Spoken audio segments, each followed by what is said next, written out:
Saudações, conspiradores, iniciando mais um programa Realidade Fantástica, mais uma entrevista fantástica, hoje com a terceira parte do programa que está fazendo muito sucesso sobre os mestres da Grande Fraternidade Branca. E quem vai falar conosco uma vez mais é a nossa querida teosofista Tirza Fanini, pesquisadora, terapeuta holística, que está, sem dúvida alguma, encantando as pessoas com seu conhecimento. Antes de irmos à entrevista, quero lembrar que nós estamos com a campanha de auxílio à realidade fantástica. Caso você possa, caso o seu coração sentir que é o momento, nós ficaríamos muito gratos se você pudesse ou adquirir os nossos produtos, que você confere na Academia Realidade Fantástica. Você acessa o link da academia na descrição desse vídeo, lá você vai ver todos os nossos cursos, o nosso livro, né, as nossas aulas. É uma forma de você ajudar a perpetuar o nosso trabalho. E outra forma é essa que está aparecendo aí, que é o nosso número Pix, nossa chave Pix. Temos uma chave Pix, conta jurídica, do nosso querido sócio fundador Marcos Kuznick, que você pode fazer a doação em qualquer valor, se o seu coração assim desejar, assim sentir que é o momento.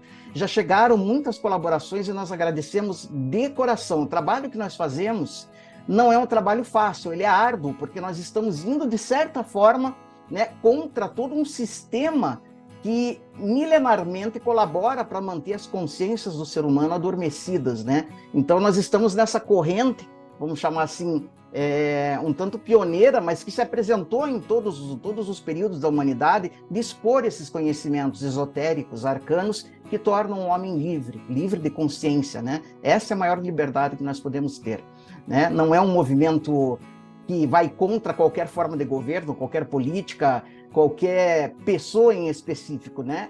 Ele vai contra a ignorância, né? A ignorância espiritual. Então, obrigado de coração, se você puder nos ajudar. Lembrando também de pedir para você acionar o sininho, deixar o teu joinha e escreve aí, deixa o teu comentário, a tua pergunta, inclusive a tua crítica. Estamos num espaço democrático, né? Desde que respeitosa, que nós gostamos muito de ler todas as intervenções de vocês. E vamos falar com ela. Tudo bem com você, Tirza? Tudo bem, você? Aqui muito calor. Ah, sem dúvida, aqui também, né? Estamos derretendo, porque Para o tempo está... Curitibano, Para Curitibano, a gente esse está calor. estranhando. Mas, Tirza, Sim. novamente, os dois primeiros programas, realmente estão tendo uma repercussão muito grande. Que Chegaram mais bom. perguntas, né, sobre os mestres da Grande Fraternidade Uhum, Branca.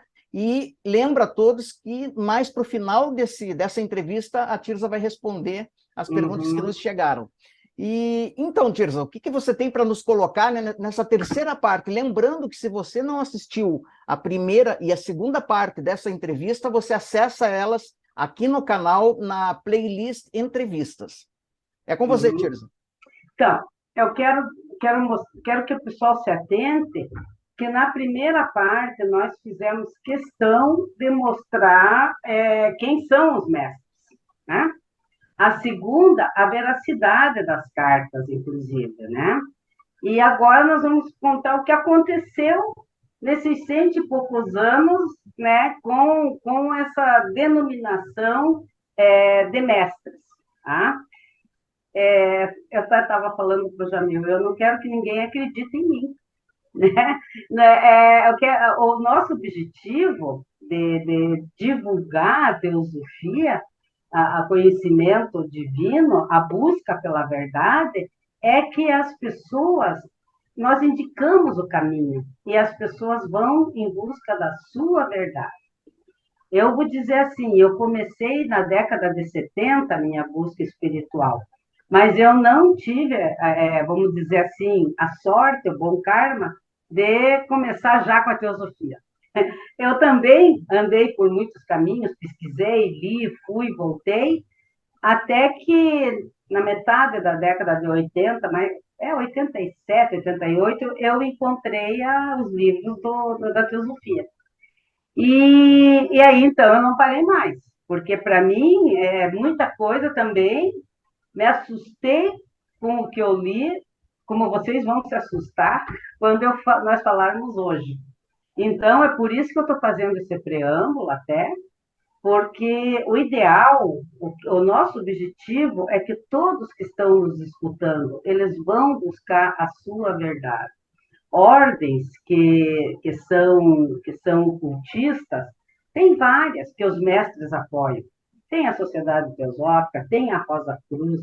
Então, e já respondendo uma pergunta, continuando nessa linha, eles sim, sempre estiveram acompanhando a humanidade e trazendo, porque são os mestres que nos impulsionam para que nós vamos em frente, para nós caminhemos, porque nós temos um objetivo, cada um encarnado aqui tem um objetivo, que é chegar na autorrealização. Então, nós estamos aqui para vivenciar o mundo físico, o mundo mais denso, tanto mental como emocional e o físico, para que nós possamos, através do conhecimento, através da sabedoria, chegar lá do outro lado da marcha. Então, por isso que a gente está instigando vocês a irem buscar. Se ficarem bravos, tudo bem, pode ficar bravo, mas vão atrás. Com certeza, o importante é que vocês pesquisem, né?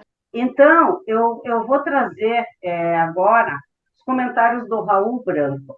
O Raul Branco, nesse livro, Os Mestres e Sua Mensagem, é um livro fino, mas, porém, ele tem uma preciosidade, ele vai com um bisturi, pegando dos pontos exatos que a gente precisa saber sobre os mestres. Então, quando eu li o livro dele, esse livro, quando saiu, eu falei assim, eu não faria melhor, nem acho que ninguém faria. Então, o Raul Branco é da Sociedade Teosófica, e ele mesmo fala que ele já pertenceu à Summit, por isso ele escreve com propriedade.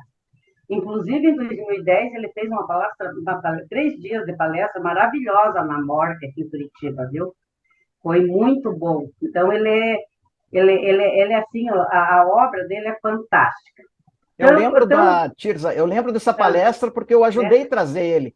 E que legal! Foi no auditório da Morte, né? E sensacional. O Raul Branco é um grande pesquisador. Nossa, um abraço para ele, viu? Tá, obrigada, passar para ele. Então, aqui ele vai trazer para nós um estudo detalhado, né? Explicando o porquê, o que aconteceu. E, principalmente, que não houve nenhuma mudança na grande hierarquia em 200 anos. Porque uma dos contrastes com o conhecimento teosófico, né, é que falam que entrou outros mestres, que houve, a partir de 1954, a partir de não sei quando, foi trocado os mestres. Mas não foi, porque faz 200 anos que continua os mesmos mestres. Então, isso é a primeira coisa que nós temos que ter em mente, tá? Deixa eu mudar aqui. Então, em relação às várias mudanças ocorridas na hierarquia, iniciando pela suposta renúncia de Sanat Kumara, vamos falar do Sanat, porque só pode haver mudança nos Chohans se o Sanat Kumara sai. Enquanto continuar, vai continuar esses mesmos mestres. Ou ele que vai ter que dar a ordem para que haja mudança. O Senhor do Mundo, temos conhecimento através da tradição sabedoria que esse grande ser veio para a Terra há 18 milhões de anos, como chefe da hierarquia, comprometendo-se a guiar a humanidade pelo resto desse período de manifestação do nosso planeta, como chefe da hierarquia espiritual, iniciador único. Ele é o iniciador único dos ascensionados. Na doutrina secreta está que este augusto ser não deixará seu posto até o último dia deste ciclo. Como as outras mudanças de Chohans dependem da saída de Sanat Kumara, não precisamos nem falar da velocidade das trocas. Certo? Por aí a gente já pode ver que tem que olhar com uma certa ressalva. Mesma coisa, não, acabei de canalizar o Sanat Kumara, ele mandou inclusive um abraço para você, tem que tomar cuidado. Meu Deus do céu! É porque não sabe quem é esse grande ser. Eu digo assim, se alguém fosse canalizar o Sanat Kumara, atorrava. Eu digo assim, não, porque é muita energia, né? Ele é o Senhor do mundo, pensa nisso, ele governa o planeta inteiro. Então, eu penso assim que, não desmerecendo quem está falando, mas que as pessoas olhem mais para dentro de si, que pode ser o seu eu superior, pode ser mensagens, né? Para ele mesmo, entende? Então, é melhor ver, olhar direitinho. Por isso que eu digo, vai buscar a sua verdade. Eu coloquei aqui esse gráfico, Jamil, porque tem pessoas que não sabem, né, que é um Chohan, o que é, ó, o rei do mundo está aqui, no nono grau, entende? Que é o Sanat Kumara, né? Então, nós temos aqui as iniciações, certo? Depois nós temos o quinto grau, que é a seca, e daí o sexto grau, que é a Chohan, tá? Para se ter uma ideia, Jamil, o quarto grau é considerado, quem faz a quarta iniciação, é considerado no cristianismo a, a crucificação de Cristo, porque é o sofrimento do corpo físico. Então, você veja bem o que é o quinto e o que é o sexto. Tá? Eu Eu acho estou que isso falando isso. explica, né, Tirza, isso que você acabou de falar, que a iniciação do quarto grau, o discípulo passa por uma crucificação Uhum. simbólica, é a tal da noite negra da alma, né? Quantos Isso, mestres e exatamente. a Blavatsky foi crucificada em vida, né? Uhum, sim, sim, exatamente. Então, aqui eu só quero dizer que dá para ter uma ideia em que níveis que esses seres estão. Está entendendo? Então, são frequências muito elevadas. Então, aqui nós vamos ter, no primeiro raio, o Chohan do primeiro raio, que é o mestre Moria, o Chohan do segundo raio, que é o nosso mestre Kutume, né? E daí o Mahashohan, ele pega é ele que é responsável do terceiro ao sétimo, tá? Então, é como se tivéssemos até 3 raios, na verdade, porque depois isso daqui que ele se subdivide, né? Então, aqui nós vamos ter, por exemplo, o quarto é o Serapis, o quinto é o Hilarion, né? O sexto aqui é o Jesus, continua o Mestre Jesus, não mudou, e o sétimo é o nosso Mestre Saint Germain, né?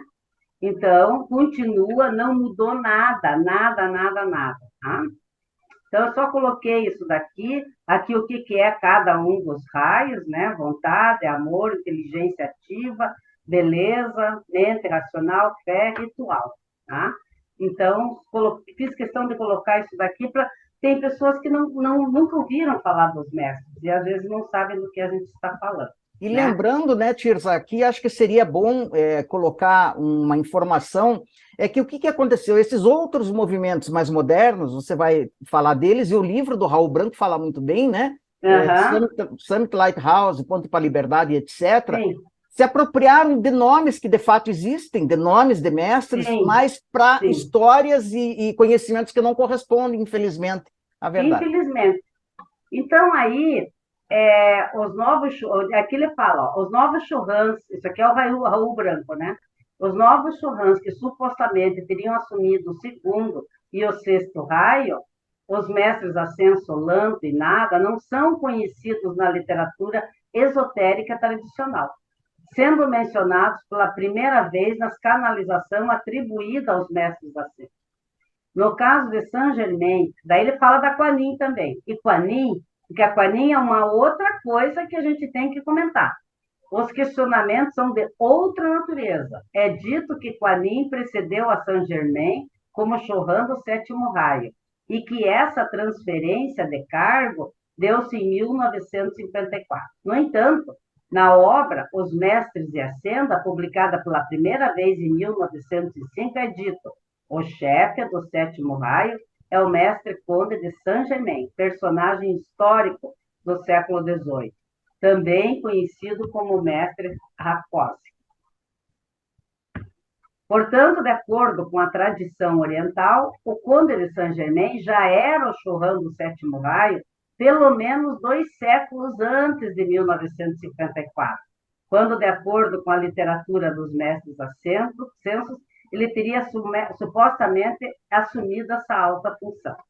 Então, isso é uma coisa. Então, continua o mestre Saint Germain, não é a Kuan Yin, Como também não é a mestre nada no sexto raio, é o mestre Jesus, É continua. interessante, né, Tirza, que o Raul Branco esclarece também que alguns mestres foram inventados, não existem, Sim, né? não Aí existem. entra Lanto, Nada, É, tem um que é estapafúrdio, que ele põe é, assim, é o mestre X, que é o chefe do serviço secreto.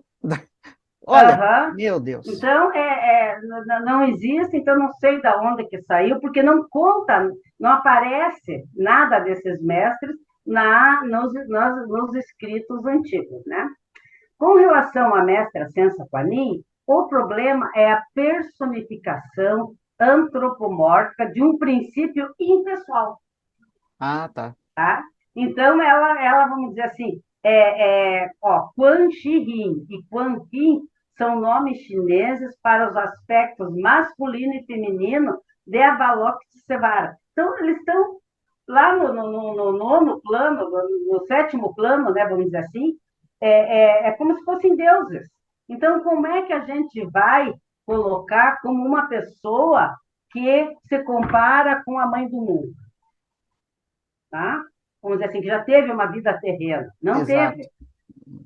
Porque não vamos perder aquela ideia de que os mestres de sabedoria passaram por essa vida, fizeram tudo esse percurso que nós estamos fazendo. É a jornada do filho pródigo. É a jornada da alma, na verdade, é a jornada do filho pródigo. É exatamente isso. Para chegar onde eles estão. Então, a Kuan Yin teria que ter descido, né? Com Saído de um certeza. posto super elevado, que é um princípio, tá? É a mesma coisa Exatamente. que eu diga a Deus, Agora entende? ficou bem esclarecido. Acho que pela primeira vez eu vi, pelo menos no YouTube, um esclarecimento lúcido, como esse que foi feito por você, né? Porque, mesma coisa, você sabe que tem canalização da Kuan Yin, né? Gente Sim, recebendo. sim. Então, aqui, ó, de acordo com a doutrina secreta, Quaxi, né, Avalokitesvara e ambos são formas do sétimo princípio universal. Então, naqueles 7 planos da natureza, eles estão lá onde está um plano para cima é o todo. Você está entendendo? Então, não tem como. Enquanto que em seu caráter metafísico mais elevado, essa divindade é a agregação sintética de todos os espíritos planetários. Imagine os Jian Shuhans. Ele é o manifestado por si mesmo, numa palavra, o do Pai. Seria o Olha nosso só, Pai do cristianismo, entendeu? Então, não tem como ela voltar e ser um mestre assim. perfeito. Não podemos descartar a possibilidade de que tenha existido um grande ser, coincidentemente na China, chamada Kuan Yin. Seria uma possibilidade, que tenha se tornado um mestre de sabedoria. No entanto, em nenhuma parte da literatura esotérica, antes do aparecimento das revelações atribuídas aos mestres ascensos, qualquer referência foi feita a essa personagem. Então, é aquilo que você acabou de falar. Foi inventado um mestre de sabedoria, né? Ao contrário, Kuan Yin sempre representou um princípio e não uma pessoa. Perfeito. Tá? Então, isso que eu quero deixar bem claro, e eu sei que tem muita gente que não vai aceitar. Vamos falar sobre a dita transmutação do karma. Até isso daqui eu vou fechar um pouco aqui, porque eu quero falar isso daqui. Esse vai ser um dos esclarecimentos, acho que mais importantes, né? Porque de todos os mestres, digamos, das invenções modernas, o coitado do Saint-Germain, que realmente existiu, é um personagem histórico, tem inclusive provas em bibliotecas na Europa da atuação dele, né? O coitado foi transformado, Tirza, quase que num. Olha, nem sei dizer, né? O homem. E é apresentado com coisas assim até ridículas, sabe? Sim. Joias, brincos, Aham. tiara, e chama a Violeta que queima o karma. O que você tem a dizer sobre isso? Olha, pois é isso que eu quero falar. Eu digo assim, que acreditar nisso, me desculpe quem está me ouvindo, é não ter conhecimento mínimo que seja pelo karma. O que é o karma? Porque se a gente estudar efetivamente o que é o karma, a gente não vai aceitar isso. Eu vou dizer assim para você, no fim da década de 90, acho que foi 98, por aí, me apresentaram o Magnified Healing, tá? E aí eu até que achei interessante, parecia aquele toque da Dora Kunz, Kunz, né? E eu falei, que legal, tal. Bom, fui lá, vi, achei muito legal. Mas quando eu vi, lá para frente depois, eles falavam que o Magnify transmutava todo o karma, eu falei, não, já estou fora dessa, né? Já estou fora porque não é nada disso, entende? Então, caí fora.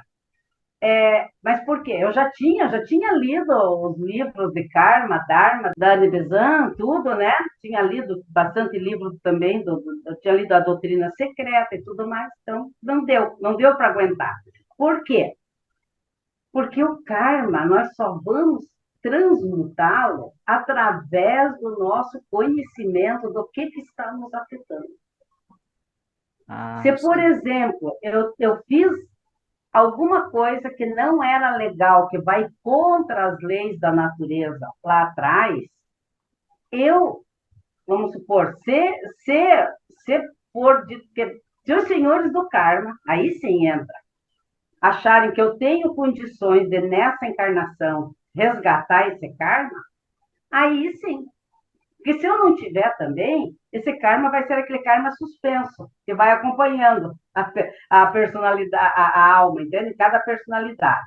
Então, eu tenho que entender o que é que está me afetando, trabalhar com aquilo.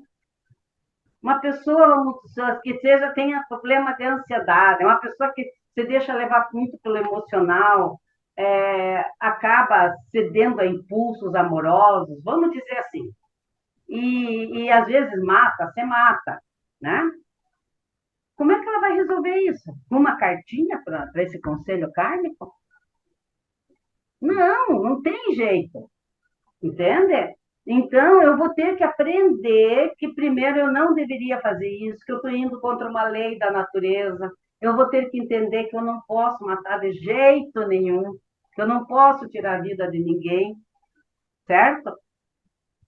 Depois de introjectar isso, eu vou ter que colocar em ação, não fazer mais. Pelo que você Só está falando, então essa Tirza, lição vai estar completa. pelo que você está falando, então não tem essa de karma anulado pela visualização da chama violeta. O karma Não, ele tem que ser compensado. A lei da compensação não foi abolida. não, de forma alguma, entende? E a gente leva muitas vidas para poder fazer isso. Às vezes é resolver um problema kármico. A gente leva muitas vidas. Então, por isso que a gente vai em milhares e milhares e milhares de anos. Em vez de procurar subterfúgios para eliminar a diversidade que está me afetando, eu vou agradecer que eu tenho condições de pagar esse karma. Porque eu vou dizer assim para você, Jamil, eu tenho tanta certeza que essa lei é infalível, tá? que eu tenho que agradecer que se eu estou com esse karma para resolver, é porque eu tenho condições. Com Senão, certeza. não estaria na minha frente. Com certeza. Mas e essa questão, então, de onde que eles tiraram da tal da chama violeta? Porque eu não lembro de Blavatsky falar dela em qualquer lugar. Não existe isso. Entende? Isso daí é uma forma que existe, é igual a questão do Magnify Tequila. Ele fala também aqui do Magnify. Eu digo assim, comprem esse livro do Raul Branco, por favor, que vocês vão ler. É fácil de ler, ele tem uma leitura muito gostosa, não tem como não compreender. Sem dúvida, é um livro libertador, e eu quero lembrar que todos os livros que a Tirza, desde o primeiro programa, hein, pessoal, está indicando, você pode comprá-los através dos links na descrição desse vídeo. Já leva direto para a fonte, você pode adquirir os livros, né? Tem na descrição desse vídeo agora, da terceira entrevista, tem os links para compra de todos os livros que a Tirza está indicando. Então, eu digo assim, a negócio da chama violeta, eu acho que são duas coisas que se usa para transmutar o karma, que não é. É a transmutação pela chama violeta e também a questão do conselho kármico. Gente, os senhores do karma são os lipikas. são aqueles que anotam, são os anotadores que anotam qualquer pensamento de qualquer ser humano. Então, você imagina que inteligência divina é essa que consegue saber tudo que você fez e colocar, anotar, nada passa desapercebido deles, nada. Então, você acha que esses seres vão estar num conselho esperando que você faça uma cartinha pedindo que seja anulado as karmas? Não vai estar, não vai estar. Não, são conselho. coisas. Eu costumo dizer, né, quando também li o livro do Raul Branco, ele é libertador, né? Você começa a ver coisas que até você mesmo acreditou antes, com muito boa intenção, sim. como infantis. Né? Sim, Então, realmente uma concepção infantil até, né? Você imaginar que tem um conselho, que ou se visualiza, chama Violeta, ou o mestre Saint-Germain, tem aquela feição toda meio cartunesca, né? Que é vendida e etc. Mas uma hora você tem que crescer, né, meu querido? Não tem jeito. Uma hora tem que crescer. E eu vou dizer, a única forma de nós ascendermos a frequências mais elevadas é eu olhar para dentro de mim. É conhecimento, que tem os livros, tem ordem, tem tudo, para conhecimento, é meditação, reflexão, interiorização, porque eu vou dizer, se conseguir fazer esse caminho, vem para a gente, não precisa um outro de fora. O nosso próprio mestre interior vai nos apontar. Eu já contei, eu tenho um livro que caiu na minha cabeça. Eu já fui parar em lugares assim que eu não sabia como é que eu cheguei, e era o lugar que eu precisava estar, entende? Então, nós temos esse poder dentro de nós. Tirza, só um último esclarecimento antes de você seguir, que alguém pode achar uma contradição, né? Que você falou, não, os lipicas realmente existem, os senhores do karma, né? Você falou em anotadores do karma. Gente, não são entidades antropomórficas que ficam com um caderno espiritual anotando com lápis astral. Não é isso. É uma forma de se entender essas realidades que podem ter conexão com os registros acásicos. Quer dizer, não dá para trazer para a forma. A forma é uma questão da matéria. São princípios. Isso. Então, eles não vão estar reunidos num conselho. E colocam que o Saint-Germain ainda é aquele que vai, né, pedir para esse conselho que sejam... Né? Não dá. Me desculpe, mas isso não existe. Eu sei que essa questão, Jamil, a gente é como se estiver tirando o pirulito da boca de alguém, sabe? Porque é gostoso você saber que tem uma entidade superior que está olhando para você, que está velando por você. Tá? Mas nenhuma vai atrás de nós apagando as nossas pegadas sujas de lama. Nenhuma. Essas aí somos nós que temos que limpar. Perfeito. Tá? Perfeito. Eu sempre dou um exemplo dos meus alunos assim. Faz de conta que você está com uma roupa branca, de linho, engomado. Quem é antigo igual eu sabe do que eu estou falando. E você está vindo numa rua, você tropeça numa pedra e cai numa poça de lama. Então, você tem duas alternativas. Você debater, xingar quem colocou aquela pedra ali, certo? Esparrar, lama para tudo quanto é de lado. Ou então, se você sabe, né, um pouco das leis da natureza, você vai dizer, puxa, eu estava tão distraído que não vi essa pedra.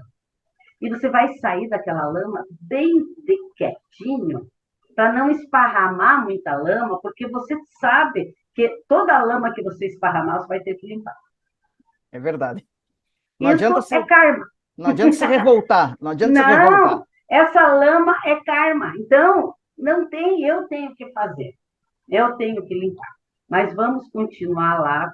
Então, você veja bem, numa citação anterior de material canalizado pela Summit Lighthouse, foi dito: a dispensação permitindo que a chama violeta fosse posta à disposição dos discípulos neste século foi concedido pelos senhores do karma, porque Saint-Germain, olha só, isso aqui nunca existiu, porque o Saint-Germain compareceu perante esse augusto conselho para advogar como defensor da humanidade à causa da liberdade. Em primeiro lugar, os senhores do karma, ou lipicas, ou os escribas, que registram todas as palavras, ações e pensamentos dos homens nessa terra, como são conhecidos na literatura esotérica, são agentes do karma e não membros de um suposto conselho do karma. Tá? Então, é isso que eu estava falando. Então, não existir, não dá para existir do Conde Saint-Germain lá implorar para um conselho que não existe. Você falou, né, Tirza, é um brinquedo, né, que foi dada para a infantilidade, né? Quando eu digo infantilidade, é falta de conhecimento, né? Eu também me incluo nisso, todos nós temos, né?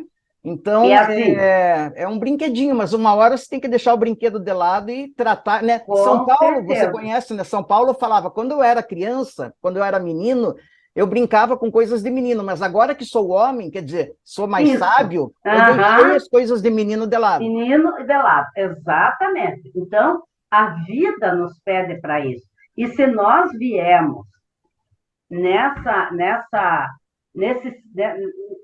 época, né? Estamos encarnados nessa época, é porque nós precisamos acordar. E está assistindo esse programa, é porque nós precisamos acordar.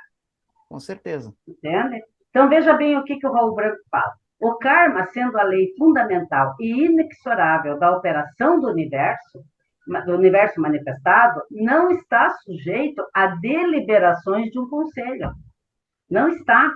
Tampouco os mestres agem como políticos demagogos falando de forma emotiva, visando o impacto popular, propondo modificar uma lei irrevogável. Porque se acontecer isso, acabou a justiça divina.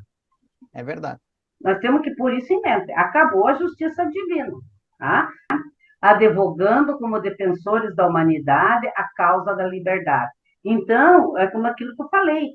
Nós temos que entender que isso não existe.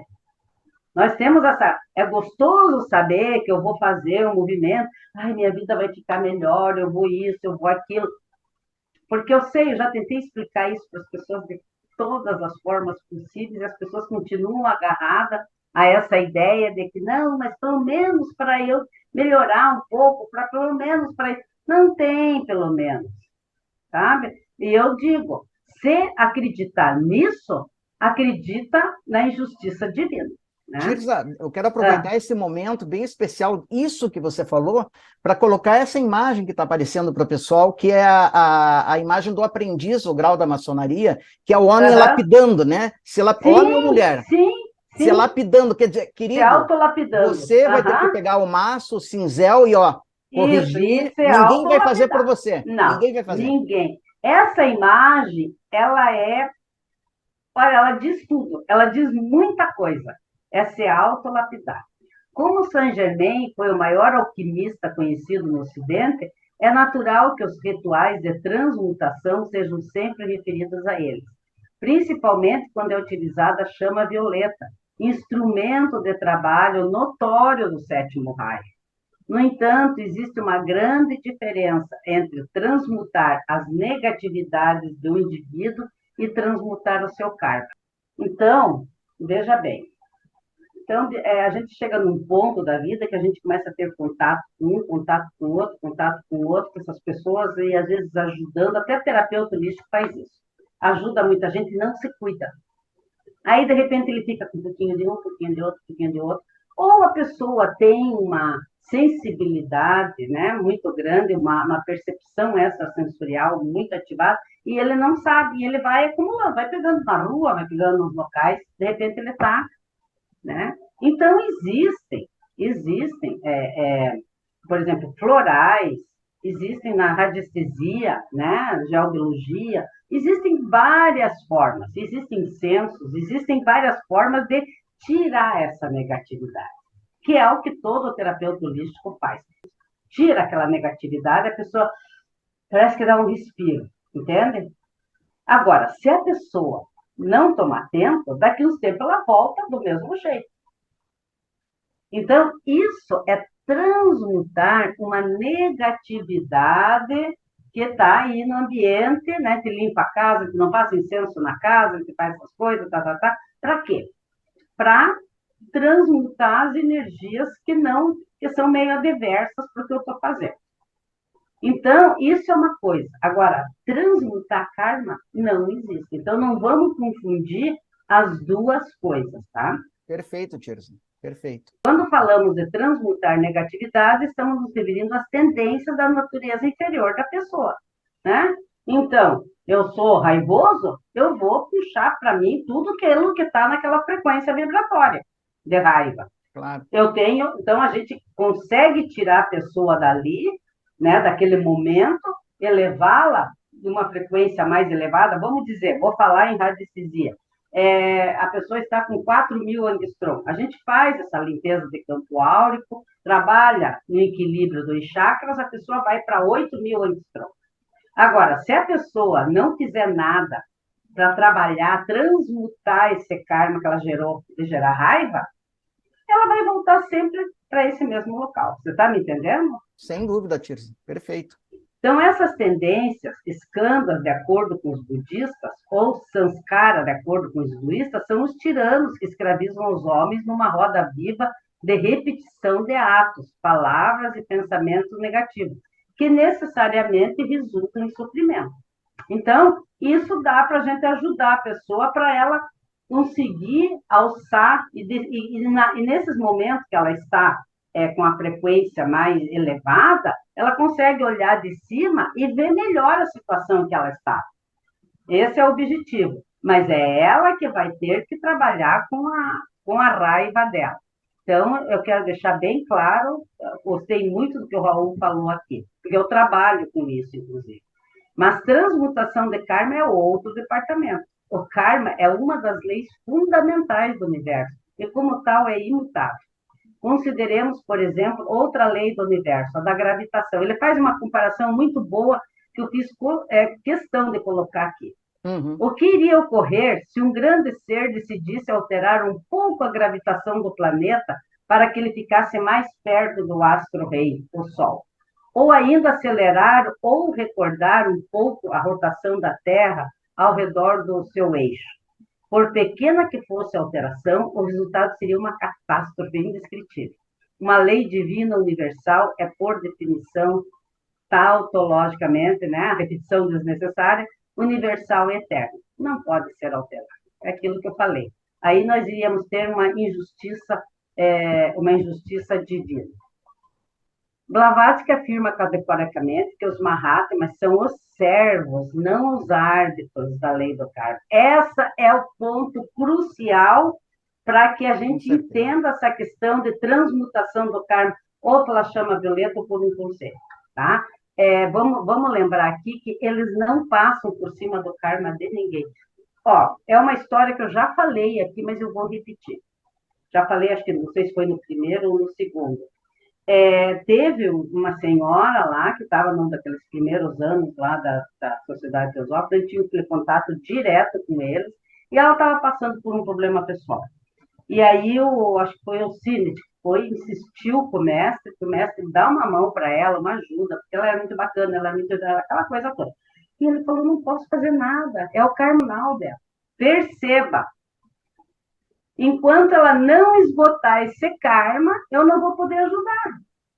Sem dúvida. Então, só essa história, eu acho que é o suficiente para nós entendermos que karma não se transmuta com coisas externas. Perfeito. Mas sim com ações internas.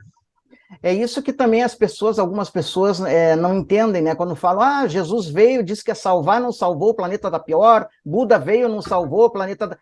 Eles trouxeram os meios de salvação, mas a gente tem que é o conhecimento, é a sabedoria. Sim, exatamente, né? a sabedoria. Agora, o que eles vão fazer se poucas pessoas ouviram, né? Exatamente. Então, porque nós estamos acostumados já, há milênios de anos, a receber aquela graça. E isso, principalmente nós aqui no Ocidente, nós temos essa influência da igreja. É isso, que sempre conservou essa coisa da graça, de pedir, do santo, de ficar lá. Por isso que a Blavatsky foi tão esclandizada por um monte de gente, porque ela foi contra essas questões da igreja, de trazer ali a rédea curta, e isso de trazer as rédeas curtas já vem desde o século IV com o Justiniano, né? Sim. Que ele não permitiu, porque tinha um movimento de Pelágio, o Pelágio, ele era a favor do livre-arbítrio. E esse movimento começou a crescer. E aí, o que aconteceu? Ele foi jogado, não sei aonde, sumiu, todos que faziam parte do movimento foram perseguidos, né, também desapareceram, e criou-se aquela ideia de que só se chega a Deus se tiver uma outra pessoa aqui na Terra para abençoar, que é o padre. É um intermediário, né? O intermediário. Então, você veja de onde que vem essas questões. E agora, dá-se um jeitinho de dizer que são os mestres de sabedoria, entende? Assim. Então, a gente tem que tomar um pouco de cuidado, vai quebrar, eu sei, eu quebrei, tive que quebrar, que eu vou dizer assim, para mim não foi fácil. Para mim não é em relação até a essa parte esotérica da Summit, para mim foi porque eu fui criada em religião protestante, né? Então, minha família é batista, eu tenho parentes que são missionários, pastores, tudo. Então, tinha coisa assim que para mim eu dizia, meu Deus. Sabe? A primeira vez foi quando um cabalista me falou, filho de Deus é Deusinho, filho de leão é leãozinho, e você é um Deusinho. Gente, aquilo para mim foi blasfêmia, né? Então, todos nós, em algum momento da nossa vida, vamos ter que quebrar. Feliz daquele que vem dentro de uma família que trabalha já com o cultismo, né? E que já vai aprendendo desde cedo. Com certeza, Tirza. Isso me lembra uma pessoa que eu recomendei os livros da Blavatsky, né, da Teosofia, e alguns outros, e a pessoa ficou extremamente perturbada e com raiva de mim. Mas por que você fez isso? Tava gostoso antes. Chamar assim, dormir, né? Falei, despertar no começo pode doer um pouco, mas você vai ter uma vida muito mais ampla agora. Sim, com certeza. Tirza, olha, não tem como falar a contribuição, o tamanho da contribuição, do conhecimento, da sabedoria que você trouxe nesses 3 programas, né? Como parafraseando um grande avatar, né? Quem tiver ouvidos que ouça, né? Porque são conhecimentos verdadeiramente libertadores. Para muitos vai doer, mas para mim foi. Para mim também doeu. Mas a luz que vem depois, quando você vê que tua consciência foi alargada, expandida, e você vê que é muito mais lógico, né? Uma lógica divina, assim, você fica livre por dentro, né? Eu vou colocar aqui uma experiência minha, só para o pessoal entender o que é um estudo. Eu comecei, como eu já falei, eu comecei a ler os livros teosóficos 80 e pouco. Mas eu estava fora de Curitiba. Eu estava em Rondônia, então eu não tinha acesso a grupos, não existia internet, nada disso. Então eu me conformava em cada vez que eu vinha, eu levava os livros que eu achava. E só depois de 2000 que eu voltei, que eu tive acesso a entrar numa loja. Então, mas eu já tinha lido um monte de livros. E daí eu entrei numa loja em 2006, 2007, a minha agenda já era cheia de atendimentos por 3 meses. Sempre tive minha agenda assim. O pessoal às vezes reclama, né? Só para abril, só para maio. Né? Já é. E eu fechei minha agenda, passei para desconhecido, para alunos meus, e me dediquei, daí, de 2007 a 2017, só para o estudo teosófico. Manhã, tarde e noite. Eu tinha um grupo junto com o Jaime Camanho, se conhece. Comecei na loja Libertação, daí fui com ele, em 2012 nós abrimos esse grupo. Tinha dias que eu ia todos os dias para esse guete. Mas era manhã, tarde e noite. Eu tive assim, eu estou me arrepiando agora. Eu tive assim uma grande expansão, eu não me arrependo de ter suspendido o meu trabalho de terapia holística por 10 anos, porque o avanço que eu fiz, né, nessa parte foi enorme. Eu não estou pedindo que vocês façam a mesma coisa que eu, mas se dedique. Não existe um conhecimento verdadeiro se não se dedicar. Senão a gente vai se contentar com a verdade que o outro prega. Exato. Isso aí. Então, Isso aí. dentro do seu tempo, se dedique. Tirza, maravilhoso. Mas vamos lá, né? Nós temos algumas É. perguntinhas. Olha, pessoal, Isso. provavelmente não vai dar para responder todas. As que não forem respondidas serão respondidas individualmente por e-mail ou por WhatsApp. Lembrando também que nessa apresentação da Tirza agora, a terceira parte, Tirza, aí você já respondeu umas 3, 4 perguntas que vieram, né? Mas, enfim, fique à vontade agora para ler algumas perguntas. Sim, eu vou ler aqui. Aí você também comenta junto, né? A da Sônia Gressone, né? Prezado amigo, gostaria de saber se São Germain faz parte da grande... Sim, faz parte, nós já respondemos. São Germain faz parte da grande fraternidade e é do sétimo raio.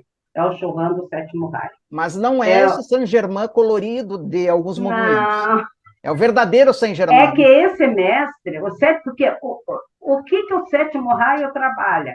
Ele trabalha transmutação de energias e trabalha rituais, né? Então, por isso que a maçonaria tem ele como patrono, essas coisas todas, né? Porque os rituais, onde tem rituais, vai ter o mestre Saint Germain lá para dar sua, né, pra colaboração ali. Luciana de Souza, os mestres atuaram em outras escolas de conhecimento? Sim, com certeza, como eu falei, né? Nós temos, por exemplo, só para entenderem essa questão, o Pitágoras era um mestre de sabedoria, já quando ele veio, né? E ele é hoje o nosso mestre Kutume. Então, ele já veio teve aquela vida dele, e ele teve uma escola de sabedoria. Ele trouxe esse conhecimento. Tirza, só um pouquinho. Quero indicar, nós temos um documentário sobre Pitágoras aqui no canal. Dá uma acessada lá, vai complementar. Temos aí o Robson de Souza, que perguntou alguma coisa, né?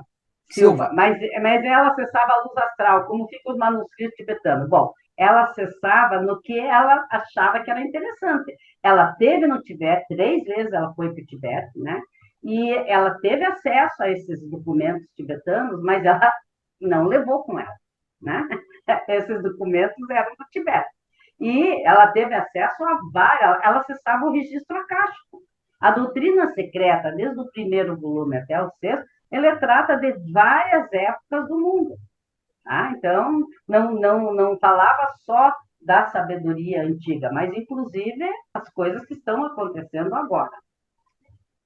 Valdir Paradela, por que não existem mestres do sexo feminino? Bom, eu concordo, eu estava até conversando com o Jamil, eu já tinha pensado nessa hipótese que ele falou. Em primeiro lugar, nós temos que lembrar que, hoje ainda, em alguns países, a mulher vale menos que um jumento. É verdade. Né? Então, em primeiro lugar é isso. As mulheres não tiveram. E as que se sobressaíram foram execradas, né? Tem aquela na Grécia que era astrônoma, que tem até o filme. Isso, Hipátia. Tem até o filme. Né? Quando descobriram o que ela fazia, esfolaram a mulher viva, né? Simplesmente isso. Bom, existem várias mulheres. Existem muitos mestres de sabedoria, tá? Que às vezes a gente não tem conhecimento. E muitos desses mestres de sabedoria, normalmente eles usam o último corpo físico para manter como um veículo para eles aqui no plano físico, mas eles tiveram várias encarnações como mulher. Todos nós, uma hora somos mulher, outra hora somos homens. Então, não vamos esquecer disso, que nós temos que fazer experimentação nos 2 sexos, tá? Eu só queria reforçar, Tirza, que infelizmente nós temos uma cultura patriarcal que já dura milênios e que sempre execrou o lado feminino e a própria mulher. Até pouco tempo, aqui no Brasil, a mulher não podia votar. Então, quando esses mestres encarnavam para uma missão pública, se eles viessem corpos de mulheres, provavelmente eles nem seriam ouvidos, né? Porque a mulher não era considerada. Então, pelo menos um corpo masculino permite que eles ao menos fossem ouvidos. Por isso, tem os mestres, pelo menos conhecidos, né? grandes avatares terem vindo em corpos masculinos, mas não há diferença nenhuma, há mestres mulheres. A gente estava falando, né, Tirza, nas cartas dos Mahatmas, o mestre Kutumi fala que a irmã, ele tinha uma irmã, que a irmã dele estudava, era colega de estudo do mestre Moria. Quer dizer, eles estudavam conhecimento oculto. Então, sim. É isso. E tem aqui também, a ECT tem rituais e práticas individuais do Maurício Vieira, né? Se você estiver pensando assim que vai cuidar de uma pessoa só, não. Tá?